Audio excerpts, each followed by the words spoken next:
gostaria de explicar um pouco mais sobre as provas. Muito importante a gente entender um pouco mais esse conceito. Por que que Deus nos prova? Eu coloquei aqui três objetivos das provas de Deus. O primeiro é esse, não é? Até reiterando, é nos expor. Por que que Deus permite determinadas provas nas nossas vidas? Exatamente para nos expor, não é? Inclusive, a Bíblia fala muito sobre isso, sobre o fogo do ourives, sobre o calor das provas. Quando você submete um metal ao forno, não é? Você derrete aquele metal. Isso fala das provas, não é? O que vai acontecer com esse metal? As escórias vão subir, não é? Então, qual que é o propósito número 1 das provas? Nos expor, fazer subir a escória, tirar as impurezas da nossa vida. Irmãos, e Deus não vai negociar com isso. Ele realmente quer tirar as impurezas da nossa vida. É interessante, uma vez ouvi uma pessoa falando sobre a arte do ourives, né? Porque o ourives, quando ele começa a derreter o ouro, diz que existe um ponto, uma temperatura ideal, que ele sabe quando o ouro realmente está derretido. É quando ele coloca a face e a superfície do ouro se transforma num espelho. E o ourives pode ver a face dele na superfície do ouro. Esse é o ponto do calor, da prova, do tratamento de Deus. E o que o Espírito Santo faz conosco? Ele vai nos esquentando, porque nós somos o ouro de Deus. Você é o ouro de Deus. Você é o bem mais precioso de Deus. É você, não é? E porque Deus ama você, Ele começa a te provar. Ele vai esquentando o calor do forno.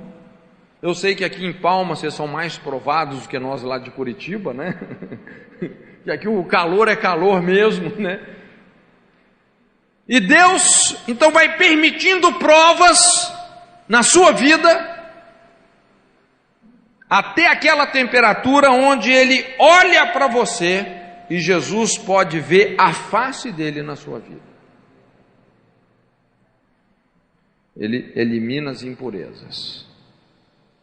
Então, um dos propósitos das provas de Deus nas nossas vidas é lidar com a hipocrisia, a falsa reputação, o orgulho, produzindo nas nossas vidas humildade, transparência e coerência. Na verdade, irmãos, eu sei que Deus não está iludido conosco, achando assim, que nós vamos ser perfeitos, principalmente em termos de habilidades. Deus não espera a perfeição de ninguém, mas Deus espera coerência. Isso Ele espera, que eu e você sejamos coerentes, que haja essa coerência nas nossas vidas. Então, quando a gente pensa assim, em nos expor, eu sei que isso é desconfortável, muitas vezes é até humilhante, mas esse é o ponto do tratamento de Deus. Deus vai tratar com as nossas vergonhas, como obreiro que não tem do que se envergonhar. Onde tem vergonha, existe culpa, medo e dor. E esse tipo de vergonha é sintoma de pecados, traumas, maldições que nunca foram resolvidos. E é dessa forma, então, andando na luz, restaurando os nossos relacionamentos, é que nós vamos acionar esse poder purificador do sangue de Jesus.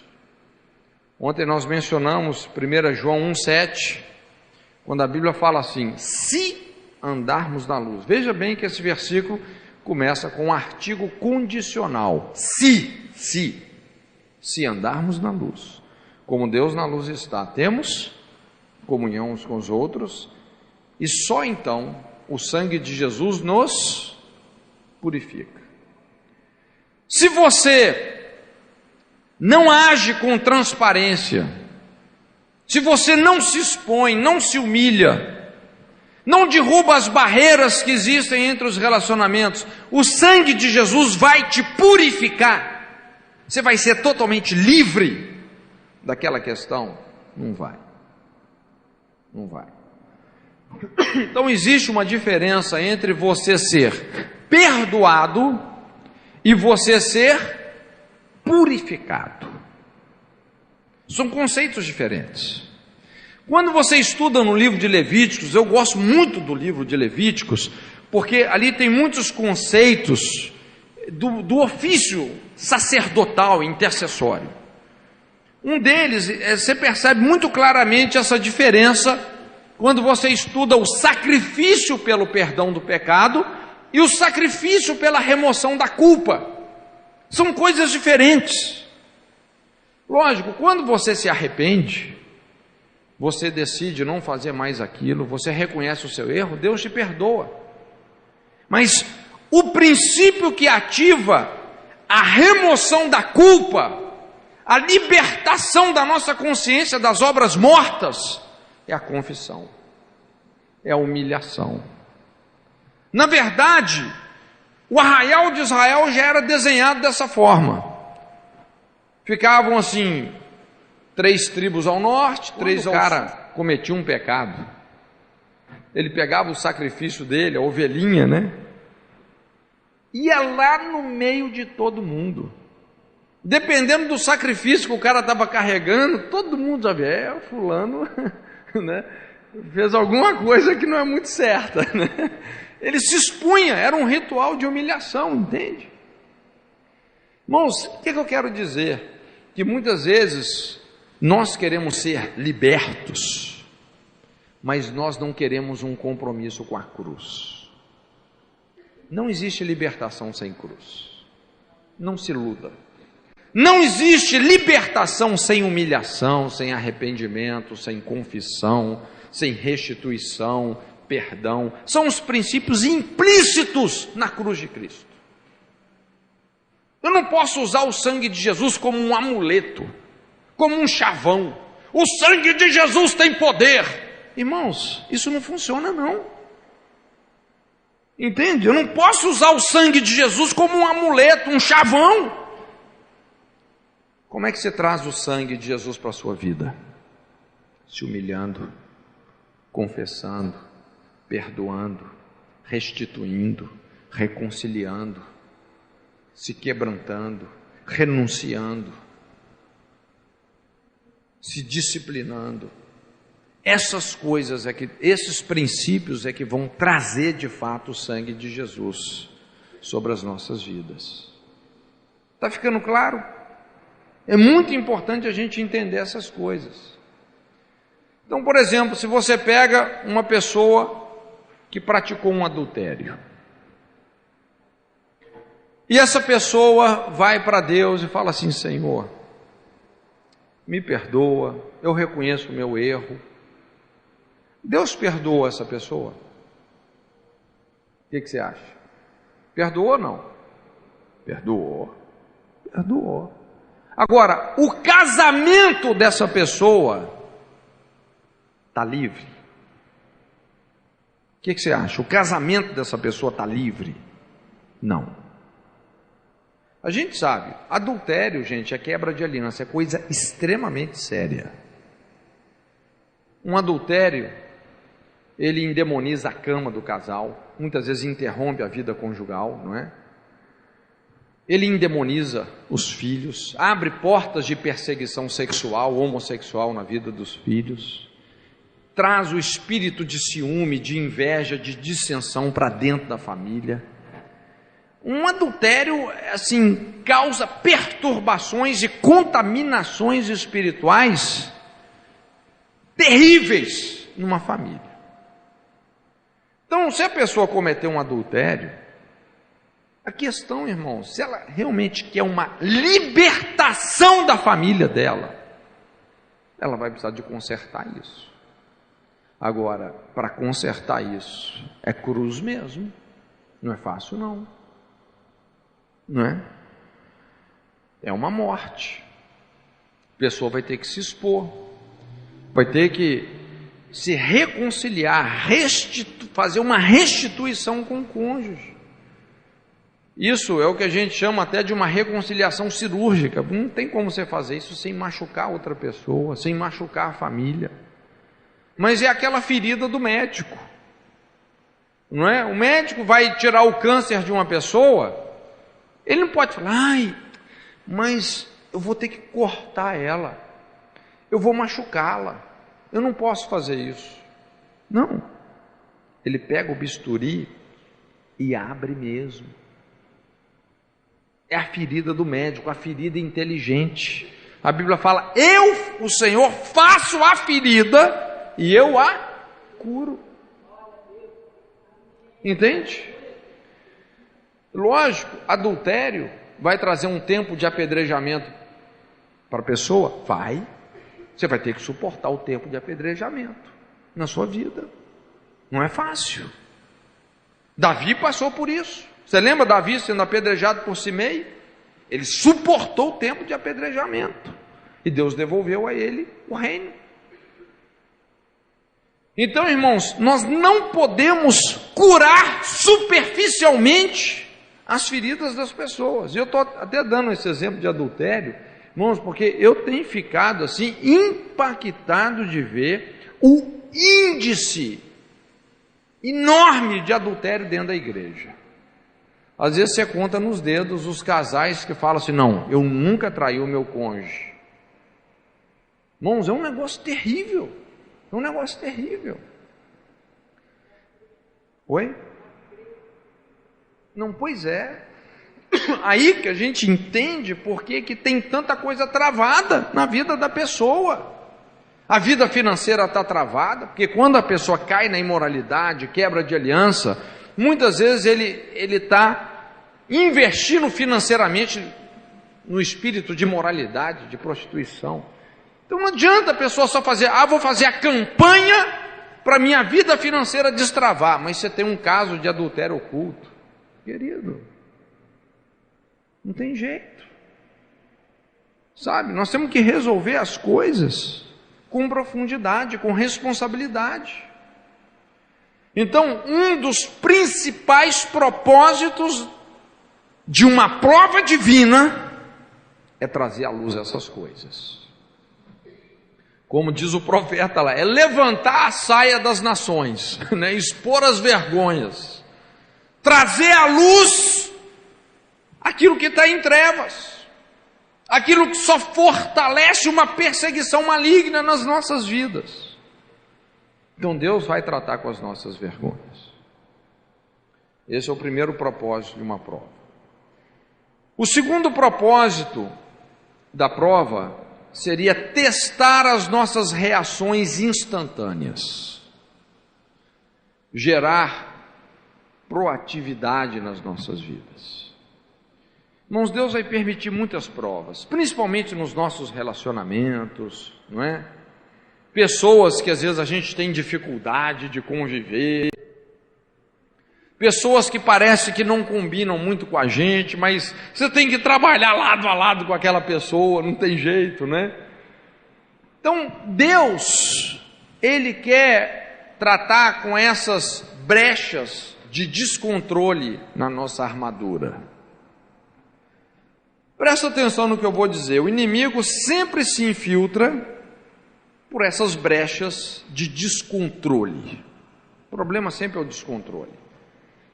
É o desgoverno moral, emocional nas nossas vidas.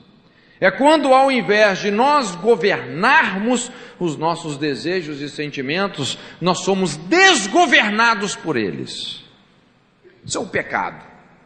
Satanás se infiltra. Por exemplo, Paulo escrevendo lá para os Efésios, ele fala assim: irai-vos e não pequeis. A ira é pecado? A ira é pecado? Não. Irai-vos e não pequeis. A ira é um sentimento importante. Na verdade, qual que é a importância da ira? É quebrar a nossa indiferença em relação à injustiça. Quando você vê uma injustiça, quando alguém invade a sua privacidade, atropelando você, atropelando a sua autoridade, vem a ira, não é?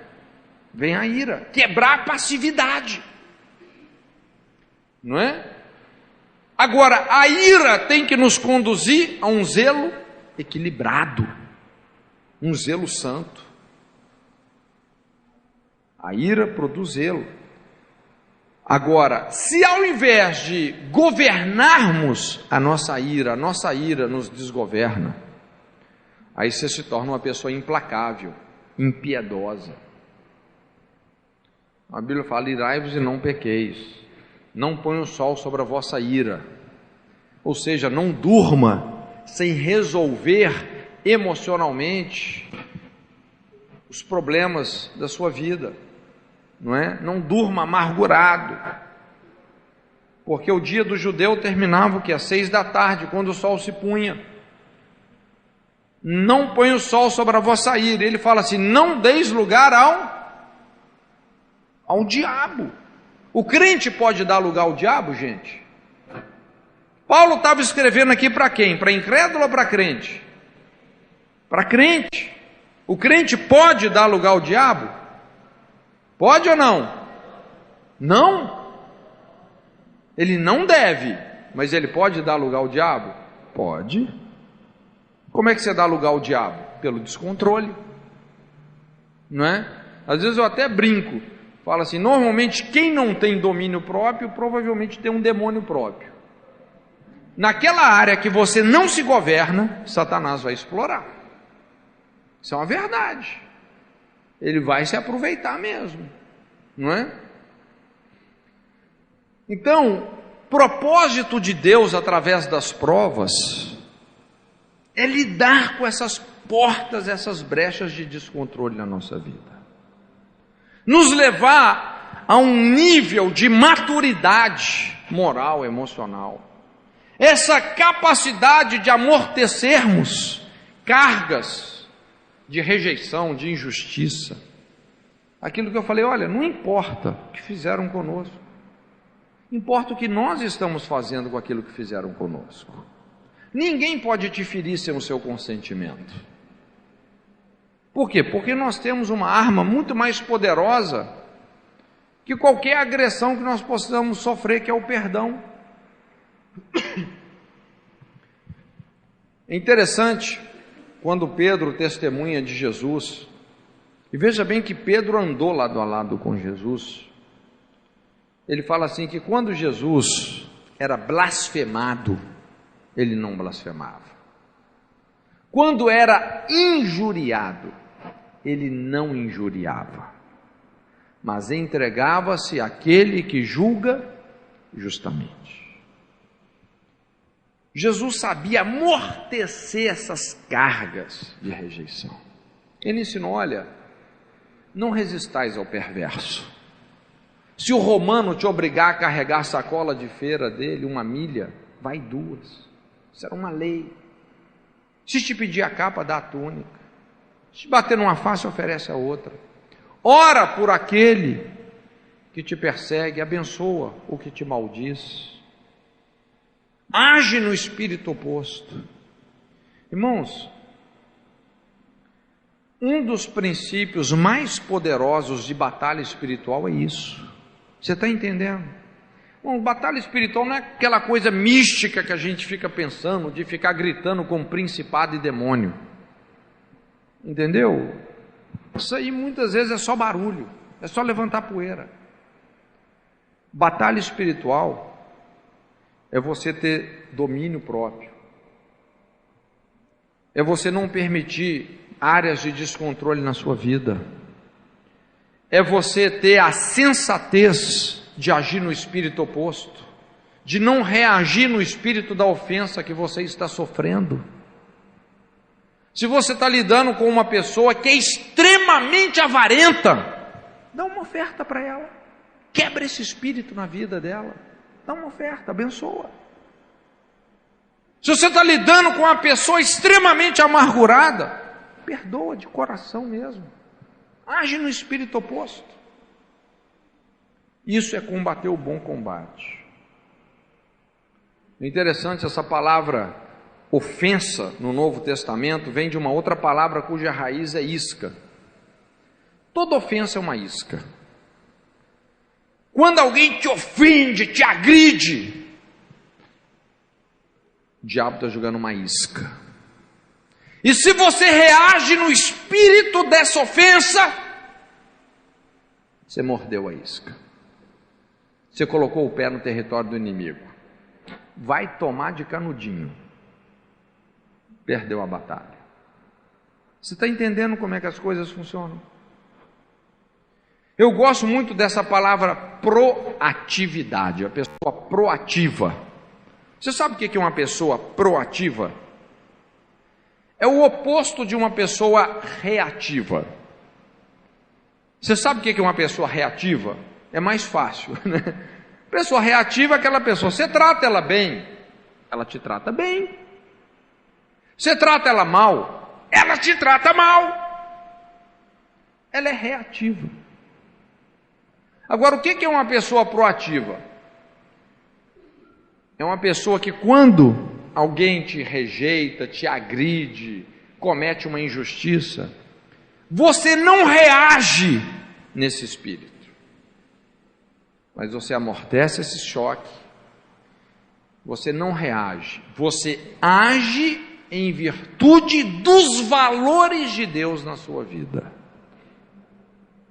Você não é controlado por aquela situação.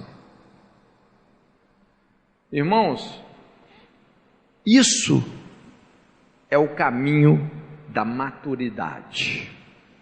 Você está entendendo? O que é uma pessoa madura, emocionalmente, moralmente falando? É uma pessoa que sabe ser paciente, tolerante, longânima, não é? A perfeição divina não comunga com a intolerância. Quando a gente pensa assim na perfeição, não é? Existe uma grande diferença entre perfeição divina e o perfeccionismo humano. Perfeccionismo humano é aquela pessoa, a pessoa toda certinha, toda quadradinha, cheia de regras e pobre de vida, toda engessada. Não pode tirar a coisa 1 milímetro do lugar que ela já está explodindo. Irmãos, a coisa mais difícil que tem é você se relacionar com um perfeccionista, é um desafio. Agora, a perfeição divina se fundamenta na paciência, na longanimidade. O que é longanimidade? É você não exigir uma mudança imediata da pessoa. Você tem um longo ânimo. É você não perder o ânimo, mesmo que aquela pessoa não mude. Gente, isso é a chave de um bom relacionamento. Já viu o marido que ele quer que a mulher mude do dia para a noite? Ele vai destruir o casamento. Ele quer fazer o papel do Espírito Santo. Mas quem na verdade tem que mudar é ele. Não é? Então as provas vão vir, gente. Para quê? Para lidar com essas brechas de descontrole. Para construir essa posição, esse fruto, que é o domínio próprio. Quando você domina a si mesmo, você vai dominar as adversidades e vai dominar as potestades. Essa é a lei do domínio próprio. E o terceiro propósito das provas é testar a nossa disposição de obediência a longo prazo. Perseverança. Gerar perseverança e caráter. Perseverança é a matéria-prima do caráter. O que acontece é que muitas vezes a nossa história é uma coleção de compromissos começados e não honrados. Coisas que nós começamos e nunca terminamos. Já viu aquelas pessoas que nunca terminam nada na vida? Começam e nunca terminam. A pessoa nunca persevera em nada. Irmãos, essas pessoas que não perseveram na vida são pessoas desestruturadas de caráter. Porque a essência do caráter é a perseverança. Eu sei, perseverança é diferente de obstinação. A gente tem que discernir esses conceitos. Mas a Bíblia fala: aquele que perseverar até o fim, esse será salvo. Nós temos que aprender a perseverar, honrar os nossos compromissos, ir até o fim. Você começou uma coisa, vai até o fim, não para no meio do caminho, não é? E não existe uma unção mais poderosa do que a unção da perseverança.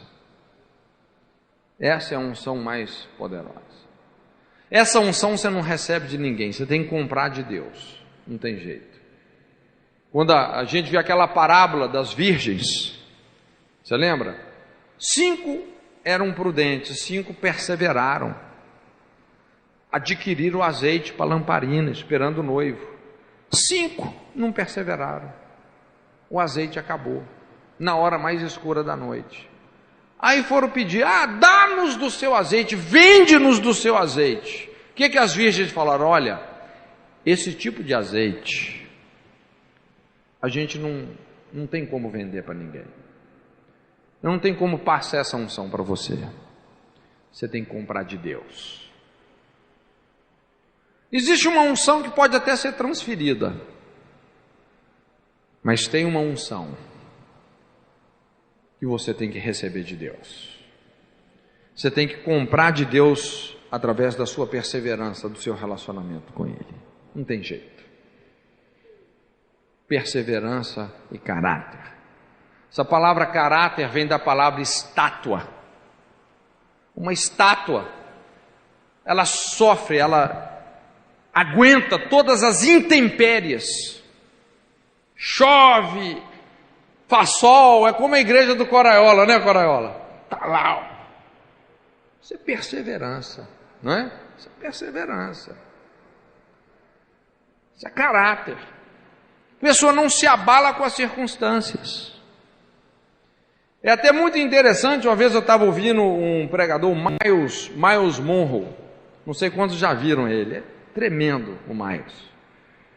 E ele explicando sobre essa palavra tentação. Você já ouviu sobre a palavra tentação? De onde vem essa palavra? Ninguém nunca ouviu sobre a palavra tentação? A palavra tentação vem do processo de fabricação da espada romana. Irmãos, todos nós sabemos que as armas do Império Romano eram as armas mais poderosas. É o que dava uma diferenciação nas guerras. Como é que o romano construía uma espada? Pegava um pedaço de aço, não é? E ele submetia esse aço a alguns processos. Eu entendo um pouquinho desses processos, porque eu me formei em engenharia mecânica, e a gente estuda esses processos lá. O primeiro processo é um processo de conformação mecânica. Quando você pega o aço e você aquece esse aço até uma certa temperatura, aí os seus 1500 graus, você muda a estrutura molecular do aço. É uma estrutura que chama austenita. E quando o aço assume essa estrutura molecular, ele pode ser facilmente trabalhado. Você pode então tirar as trincas microscópicas internas, através de um processo de conformação mecânica. Você vem com a marreta, já viu o ferreiro fazendo isso? Ele esquenta o aço fica vermelho, essa temperatura dá austenita, e ele vem com a marreta e ele bate. As moléculas estão fazendo isso, ó, estão se fechando. Aquele aço, ele está aumentando 3, 4 vezes a resistência dele. Você está tirando todas as trincas, todas as fissuras e aproximando as moléculas. É uma conformação mecânica. Então, fogo, marreta, e depois eles submetiam esse aço a um processo de tratamento térmico chamado têmpera. O que é a têmpera? Você pega o aço nessa temperatura elevada e joga ele na água. Quando você coloca o aço, você resfria ele rapidamente, você também muda a estrutura molecular, fazendo com que o aço se torne extremamente duro e afiável. Quando você pega um aço temperado, ele vai pegar um corte, um fio, muito mais poderoso do que um material que não sofreu esse tratamento. Então, qual que era o processo de fazer a espada? De tentar o aço. É de onde vem a palavra tentação. O fabricante estava ali tentando o aço. Fogo, marreta, água. Você é o aço de Deus, tá? Fogo, marreta, água. Fogo, marreta, água. Fogo, marreta, água.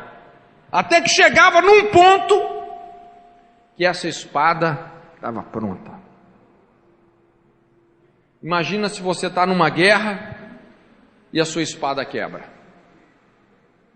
Você está morto. Agora, se você é uma espada assim inquebrável, que é mais forte que a espada do inimigo, você vai derrotá-lo facilmente. Quando Deus permite essas tentações, você vê lá em Mateus 4, Lucas 4 também, a Bíblia fala quem que levou Jesus para o deserto para ser tentado. De quem foi a ideia? Foi do Espírito Santo. O Espírito Santo conduziu Jesus ao deserto para ser tentado por Satanás. E ali Jesus atropelou o diabo. É impressionante que você vê uma, como é que fala assim, um divisor de águas nos evangelhos. Antes da tentação e depois da tentação. Depois da tentação, aquele processo que Jesus se estabeleceu ministerialmente, irmãos, os céus se rasgaram, milagres, coisas poderosíssimas começaram a acontecer, multidões vinham de todos os lados. É um divisor de águas. O que eu quero dizer, irmãos, que Deus vai permitir provas, até tentações, Ele vai permitir. Porque isso que vai ser o divisor de águas na nossa vida. Um caráter de perseverança. Qual que é o grande problema hoje da igreja? Hoje se fala demais em prosperar e de menos em perseverar. Irmãos, nós temos que mudar esse discurso. Primeiro porque não existe verdadeira prosperidade sem perseverança. Não se iluda. Não se iluda. Muito até pelo contrário, a Bíblia fala assim: todo aquele que entra apressadamente de posse da sua herança, o seu fim não será abençoado. Toda pessoa que começa do topo não vai ter um bom final. Deus nunca começa do muito e do pronto. Quanto menos Deus te dá para começar, na verdade mais Ele está investindo em você. Persevere, seja fiel no pouco, e o muito virá. Caráter de perseverança. Deus vai permitir essas provas nas nossas vidas. para que a longo prazo nós possamos construir um caráter de fidelidade nas nossas vidas. Agora veja bem, quando a gente fala dessas provas, a nossa tendência natural é temer essas circunstâncias, que muitas vezes vão confrontar a nossa dor, os nossos traumas, fazer subir toda a escória da nossa alma. Esse processo aí que nós falamos de fogo, marreta e água, não é? Muitas vezes não é um negócio fácil da gente suportar, não é? Eu costumo até dizer que o deserto é o seminário da geração Josué e Caleb. Muitas vezes Deus vai nos levar para o deserto. Se você é um Josué e um Caleb, é ali que você vai ser formado. Não amarela não é? Não se desanime, fica firme mesmo com o Senhor. Mas o que acontece é que para muitos é mais fácil levar a vida de uma maneira superficial. A pessoa quer viver assim, aquele evangelho barato, não é? E de certa forma, quem não quer pagar o preço, também não vale muita coisa espiritualmente. A pessoa quer levar aquela vida superficial, se agarrando a soluções mágicas. Ah, Deus vai me abençoar, não é? Ah, faz uma oração forte aqui para mim, entendeu? Muitas vezes até vindo no pastor como se vai num pai de santo, num macumbeiro. Faz um trabalhinho, uma oraçãozinha aqui para ver se a minha vida dá certo, né? Irmãos, e essas pessoas estão sempre o quê? Sempre agarrada, sempre amarrada, porque esse não é o evangelho. Nós precisamos, irmãos, de construir uma vida aprovada diante de Deus.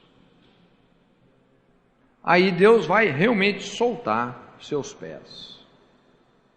Você vai fluir na vontade dele. E aqui então que vem uma palavra muito importante no nosso estudo, que é a palavra prevenção. Porque quando Deus começa a mexer nessas estruturas de ferida, de trauma, de orgulho nas nossas vidas, aí a gente começa a falar, não, eu tenho uma prevenção, aqui não. E essa palavra prevenção é uma palavra muito estratégica, porque é uma forma de muitas vezes espiritualizarmos as nossas feridas, as nossas barreiras, as nossas inimizades, não é? A gente espiritualiza. Normalmente a pessoa não vai dizer assim, não, eu tenho uma bronca com aquela pessoa. Não, irmão, eu tenho uma pequena reserva. Eu tenho uma pequena prevenção. É só isso. Mas quando você vai ver o que significa essa prevenção, é uma barreira monstro. É um monstro na vida da pessoa. Uma vez eu estava atendendo uma missionária, lá em Foz do Iguaçu. E ela vinha de uma história realmente bem difícil. A história, na verdade, de muitos brasileiros. Mas ela nunca conheceu o pai. Pra você entender, a mãe dela tinha 16 anos quando se engravidou do professor dela na escola. Acabou tendo um caso lá com o professor, não é? Aquelas histórias assim. Então ela engravidou. E ela foi e procurou esse professor e falou, olha, estou grávida. E esse professor sumiu do mapa, mudou de cidade. De um momento para o outro, sumiu. E imagina, ela com 16 anos grávida. O que a mãe dela fez? Não conseguiu falar daquilo, porque era uma vergonha terrível. Ela ficou os 9 meses de gravidez, sem falar nada, nem a mãe dela sabia que ela estava grávida. Quer dizer, a avó dessa irmãzinha só soube do nascimento dela no dia que ela nasceu, que alguém falou, olha, sua filha está tendo neném, não sei aonde aí. Imagina. Então, uma história assim bem traumática. Conversando com ela, falei: minha irmã, como que é essa história, né, com seu pai biológico? Assim, no seu coração, você já conseguiu realmente resolver isso, liberar isso? Porque a gente sabe, a ausência de um pai deixa um buraco existencial na vida da pessoa, não é? E é uma porta de muita intrusão maligna aí, né? Ela falou: não tem nenhum problema com meu pai, não tem nenhum problema. Deus levantou muitas pessoas que fizeram esse papel na minha vida, teve o fulano, o ciclano, não sei o quê. Mas sabe quando a pessoa fala uma coisa e lá no fundo aquilo não convenceu? Então eu falei com ela: querido, nós vamos fazer um negócio. Nós vamos juntos aqui, nós vamos fazer uma oração. Nós vamos pedir que Deus possa criar a oportunidade de você se encontrar com esse homem, que é o seu pai biológico. Provavelmente ele está vivo, não é? Nós vamos pedir que Deus possa te dar essa oportunidade de você encontrar com esse homem e dizer para ele essas palavras que você está me dizendo, que ele está perdoado, que ele está livre. Ele precisa disso também. E quando eu fiz essa proposta da gente orar nesse sentido, dela reencontrar com esse pai, quer dizer, eu coloquei ela cara a cara com o problema. Ela entrou em erupção. Esse homem é um cafajeste, ele não é o meu pai, ele me abandonou, ele não me criou, ele é um covarde. Veja bem que ela não tinha nenhum problema com o pai. Ela não tinha nenhuma barreira, nada. Aquilo entrou em erupção. Irmãos, tem uns atendimentos que é incrível, né? Parece que o Espírito Santo ele fala assim: sai da frente que eu vou fazer tudo. Foi um desses. Porque aí ali que ela percebeu o rombo que estava na alma dela. Então ela começou a chorar, não é? Ela tem uma crise ali, ela começou a chorar. Se viu diante de tanta dor. E quando vê, ela começou a ter algumas visões. E eu me lembro que ela falava assim: Cote, eu estou me vendo no alto de um penhasco. E ela foi descrevendo: eu estou no alto de um penhasco. E o meu pai está numa cadeira de rodas. E eu estou segurando essa cadeira de rodas aqui no alto desse penhasco. E ela ia falando. E ela falou: eu vou julgar ele aqui de cima. Eu falei: não, calma, não joga não, né? Queria jogar o pai lá de cima. E ali o Espírito Santo foi tratando, foi confrontando ela. Eu sei que no final ela desceu com o pai daquele penhasco. Um negócio muito tremendo que Deus fez ali. Deus realmente levou ela a esse ponto da dor, de enfrentar a vergonha, a dor, o ódio, a ferida. Só Deus para fazer um negócio desse, não é verdade? Deus promoveu o encontro dela ali. Eu achei que Deus ia fazer isso, não é, até numa situação física real, mas Deus promoveu aquele encontro dela com o pai ali. E pela primeira vez, de fato, ela venceu essa prova na vida dela. Isso realmente liberou os caminhos dela. Como que uma pessoa vai fazer missões desse jeito, querendo julgar o pai do penhasco? Tem como você fazer missão assim? Com esse tipo de barreira?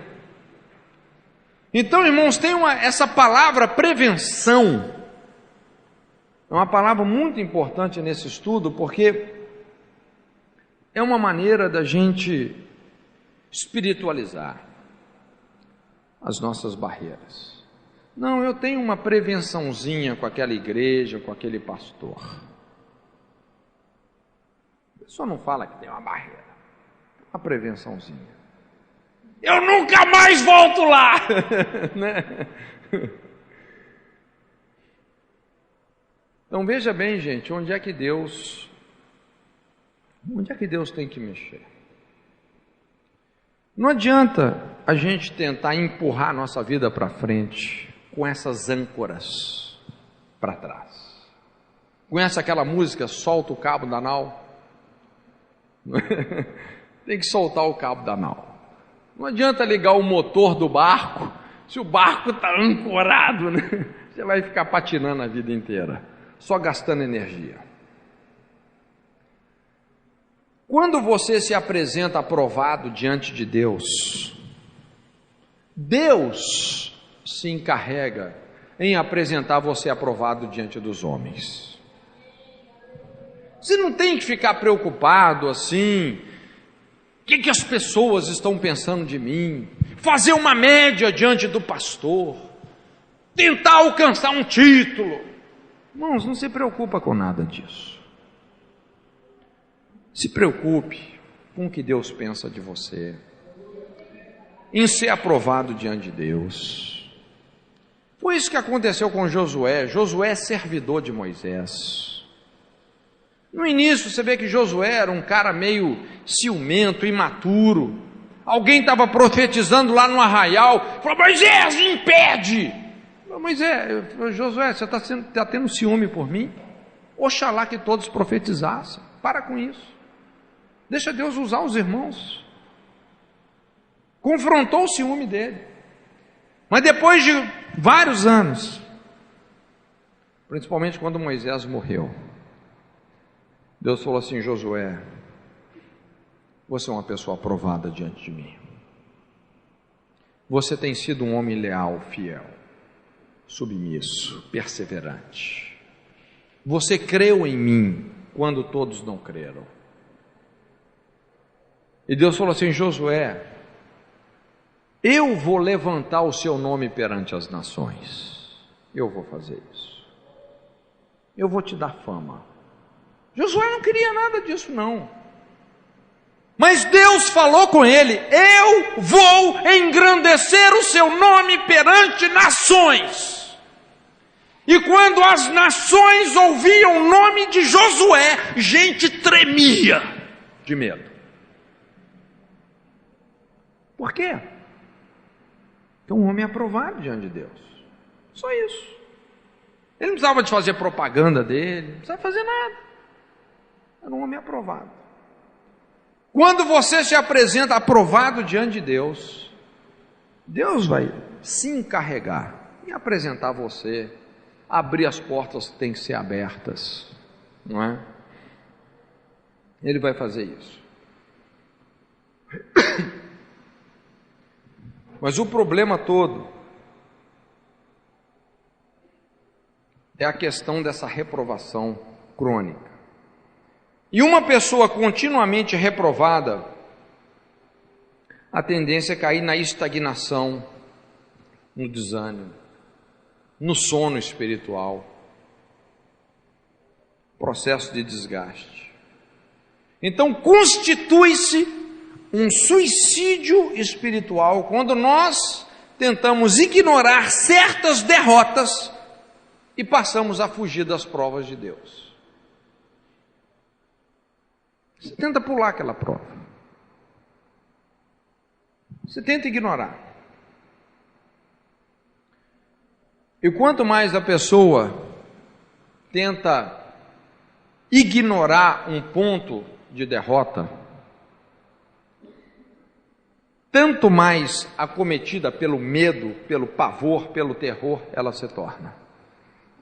Por isso que hoje a gente vê como que o medo está espalhado na sociedade. Não é isso? Pânico. Quanta gente sofrendo de pânico. São áreas que se tornaram tão debilitadas na vida da pessoa que chega até uma somatização também, não é? Ele até somatiza, aflora organicamente, gerando até desequilíbrios bioquímicos na vida da pessoa. Coisas sérias. Aqui tem um princípio muito importante. A Bíblia ensina que o medo, esse medo de enfrentar o que nós precisamos de enfrentar, não é? O medo não é algo neutro espiritualmente. Coragem não é ausência de medo. Todos nós temos medos, vamos dizer assim. Mas o problema do medo é quando ele nos paralisa. Então, coragem não é a ausência do medo, é você agir mesmo em virtude do medo, você não deixar o medo te paralisar. Mas o que a Bíblia ensina é que o medo é um processo invertido de fé, de crer negativamente. Lá em Provérbios 10, 24, a Bíblia fala assim: o temor do ímpio virá sobre ele. Você constrói a sua realidade através do medo. Jó fala assim: o que eu mais temia sobreveio. Você está entendendo que o medo é uma maneira negativa de você construir uma realidade espiritual? Medo é fé no inimigo, é fé no diabo, é fé nas adversidades. Já viu aquela pessoa, a pessoa fala assim: eu creio, mas eu creio que eu não vou conseguir, que o pior vai me acontecer, que vai dar errado. Isso é o medo, é uma fé oposta. Eu creio que eu vou sofrer um acidente, está na cara, vai acontecer comigo, eu vou ficar doente, eu vou ter um câncer. É o medo. Irmãos, você pode observar, as pessoas que mais têm medo de ser assaltadas são as que mais são. As que mais têm medo de ficar doente são as que mais ficam. E às vezes ficam doentes psicologicamente.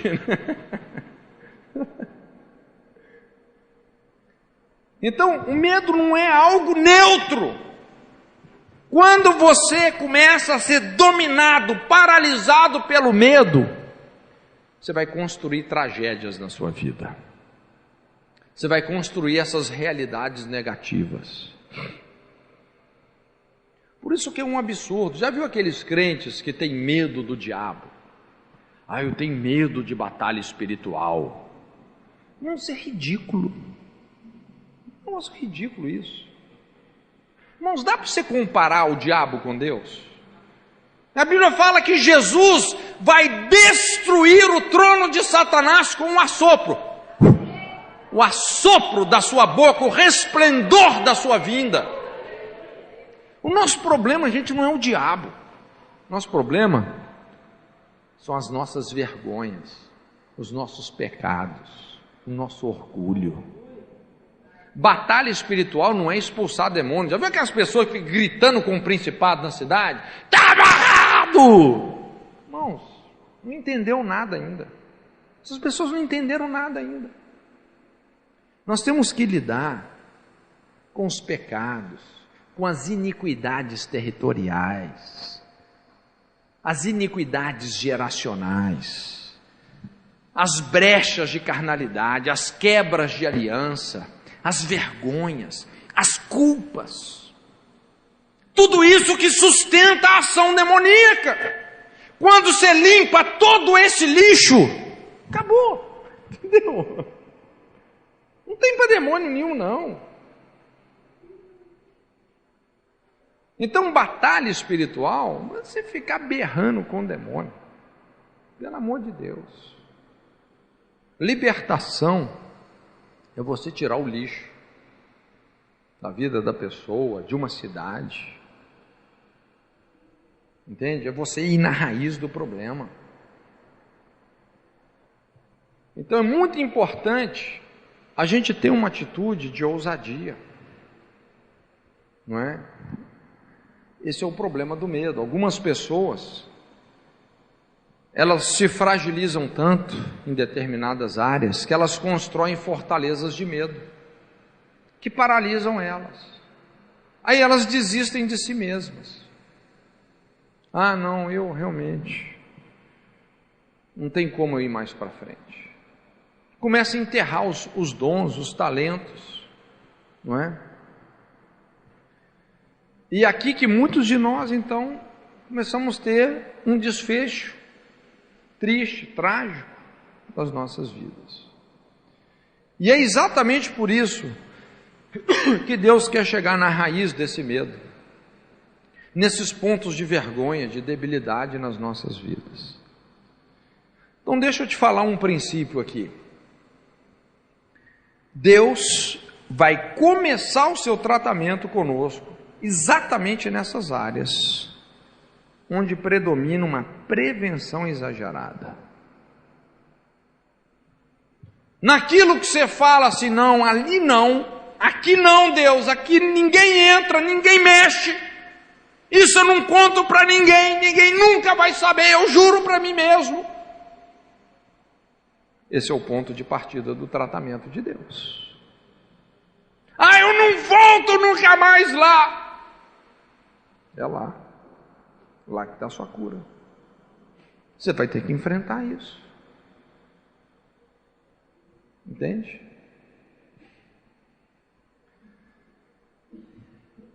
Certa vez eu estava ouvindo uma fita, muitos anos atrás isso, quase 20 anos atrás. Estava ouvindo uma dessas fitas cassete do Loren Cunningham, que é o fundador da Jocum. E era uma fita, acho que sobre perdão e tal. E ele contou um testemunho que eu nunca mais me esqueci. O Loren sempre foi muito amigo da Coren ten Boom, não sei quantos já ouviram falar em Coren ten Boom, aquela mulher do Refúgio Secreto. Tem um filme, tem um livro, O Refúgio Secreto. Alguém já viu esse livro? Refúgio Secreto, alguns já viram. E essa história do refúgio secreto é exatamente porque a Coren era de uma família holandesa e durante a Segunda Guerra Mundial eles davam refúgio, davam abrigo, eles tinham um quarto secreto na casa deles, onde eles hospedavam judeus fugindo do regime nazista. Era o refúgio secreto. E ali eles preservaram a vida de muitos e muitos judeus que deveriam ter sido mortos. Só que acabou que eles foram descobertos e levados juntamente com os judeus para o campo de concentração. Irmãos, muitos de nós aqui, a gente não faz ideia do que foi um campo de concentração nazista. Os piores abusos, em todos os sentidos, desde abuso sexual até abuso, toda sorte de abuso humano que pode acontecer com alguém, acontecia naqueles campos. Então, a Coren passou anos ali. Ela viu o pai dela ser assassinado lá. Viu a irmã ser assassinada lá. E Deus um dia falou com ela assim: olha, minha filha, eu vou tirar você desse lugar. E deu uma data para ela. E é tremendo, porque exatamente naquela data algo aconteceu que ela foi livre daquele campo. Mas aquilo, irmãos, aquilo marcou tragicamente a memória, toda a história de vida dela. E o Loren conta nessa fita que ele estava viajando pela Europa e Deus falou com ele assim: Loren, compra uma mala e leva lá de presente para Coren. O Loren é uma pessoa muito sensível a Deus, né? Comprou uma mala, foi lá visitar a Coren e tal. Falou: olha, Coren, trouxe uma mala de presente para você. Ele não sabia, mas era o aniversário dela. Aí a Coren começa a explicar, né, o que estava acontecendo. Fala: pois é, Loren, Deus está falando comigo que Ele vai me dar um ministério entre as nações e que eu vou dar o meu testemunho em muitos países do mundo. Agora imagina, se Deus fala isso com você, que Ele vai te levar pelo mundo inteiro, e você recebe uma mala de presente de um homem que já pregou o Evangelho em todos os países do mundo, sem exceção. Acho que tem um significado, né? Mas só que ele começa a contar as entrelinhas, porque nisso daí que Deus fala para Córem, que ia dar esse ministério e abrir as fronteiras para ela e tal, ela fala assim: Deus, tem uma coisa, eu vou para qualquer lugar do mundo que o Senhor quiser me enviar, menos para a Alemanha. A Alemanha não, Senhor, eu não aguento aquilo. E Deus fala com ela: minha filha, o primeiro país que eu estou te mandando é a Alemanha.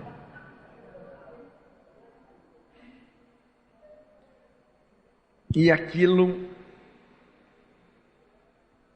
realmente a deixou desconfortável.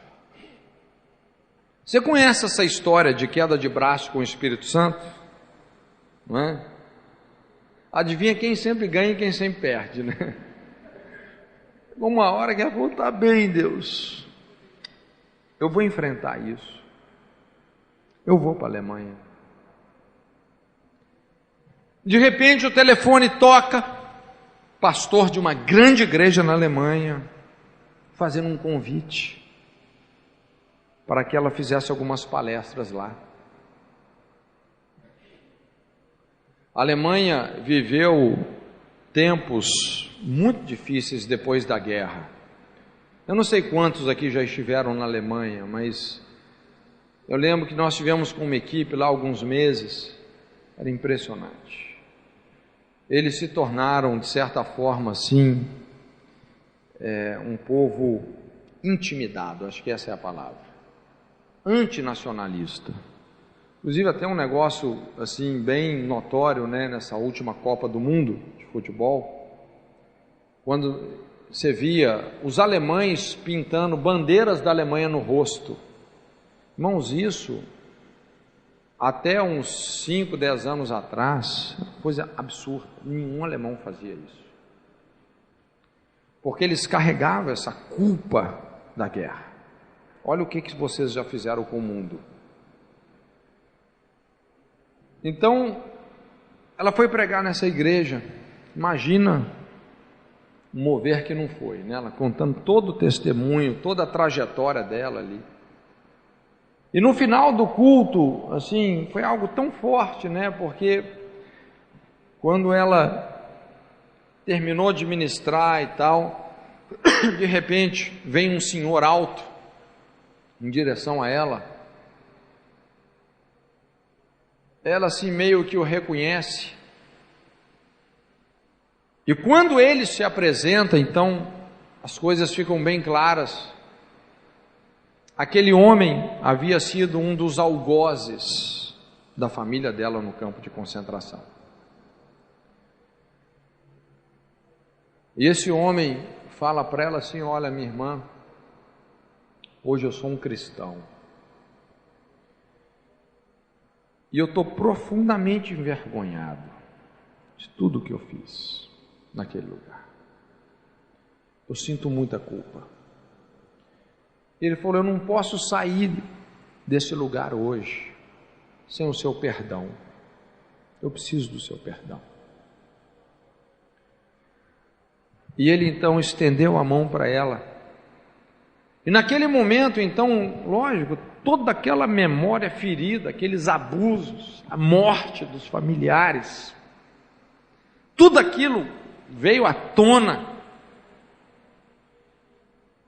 Aquele medo, dor, raiva, todos aqueles sentimentos mais horríveis que estavam lá nos porões da alma dela, tudo aquilo veio à tona.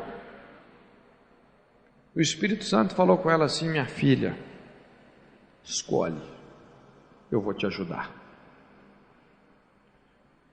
E ela então aperta a mão daquele homem, fala assim: você está livre, eu te perdoo.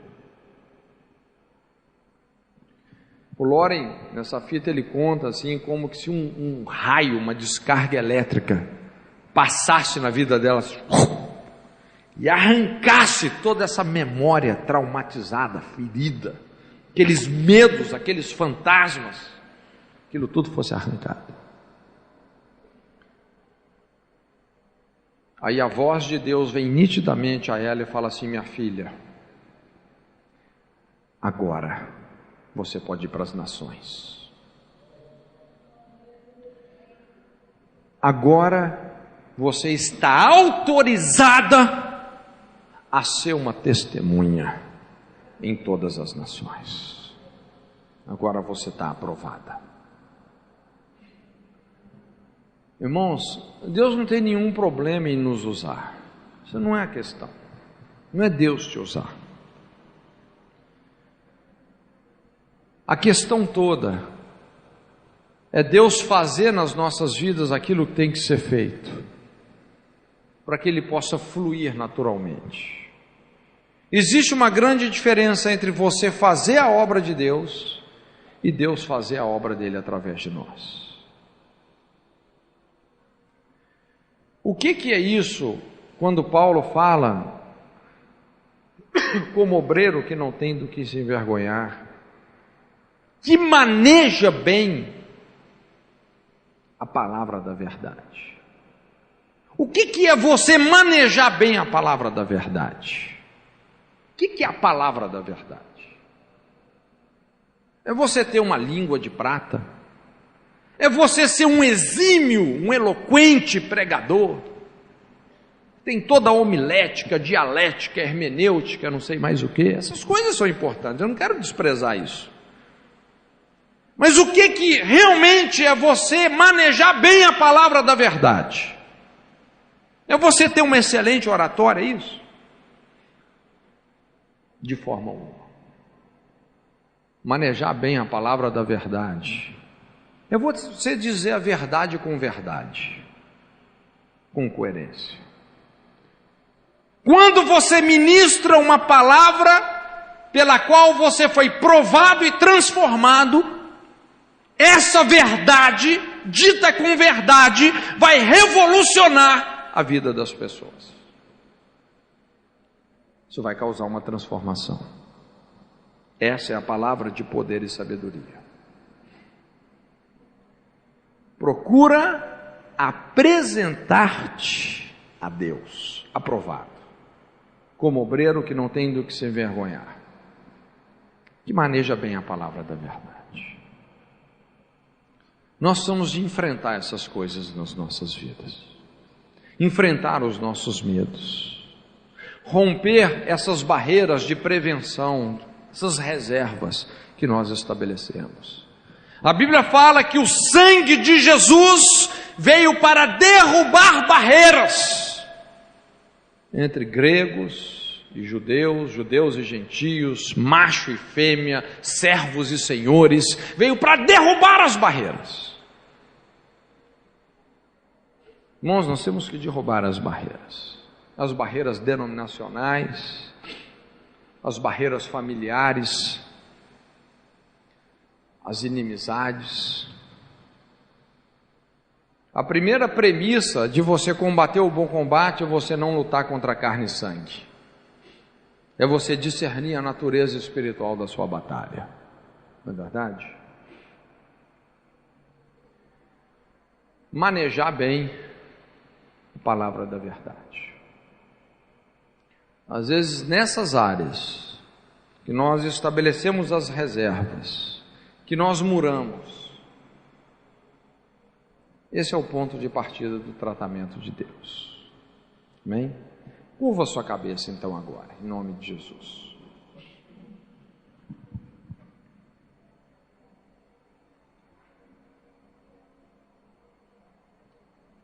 Eu quero orar especificamente com você,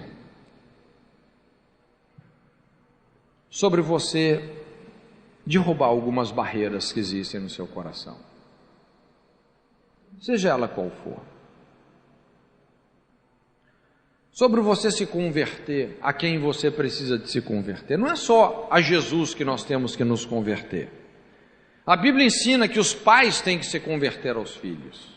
A Bíblia ensina que os filhos têm que se converter aos pais. Maridos têm que se converter às suas esposas e vice-versa. Quando isso não acontece, as barreiras são levantadas, essas são as fendas por onde as maldições se instalam, ferem a terra. Lógico, Satanás vai fazer a festa. E você não vai conseguir desencroar esses demônios sem resolver essas brechas. Não tem jeito. O problema não são os demônios, são os espaços que nós estamos dando para os demônios se instalarem. Essa é a questão toda.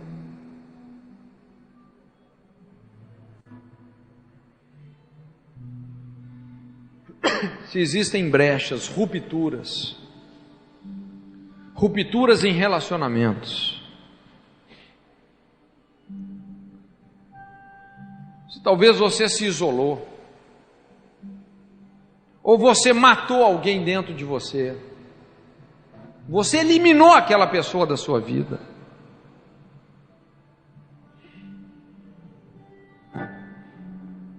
Se você precisa de romper essas barreiras,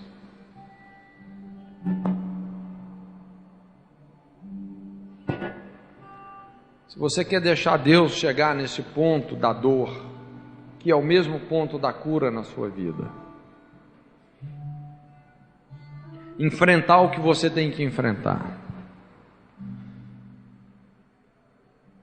Eu quero orar com você. Sai do seu lugar, vem aqui na frente. Eu quero fazer uma oração com você.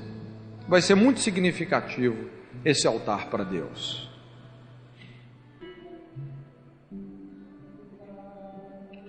Eu não sei qual que é a sua Alemanha, mas se você tem uma Alemanha, talvez essa Alemanha seja um lugar, seja uma pessoa, seja um chamado, não sei.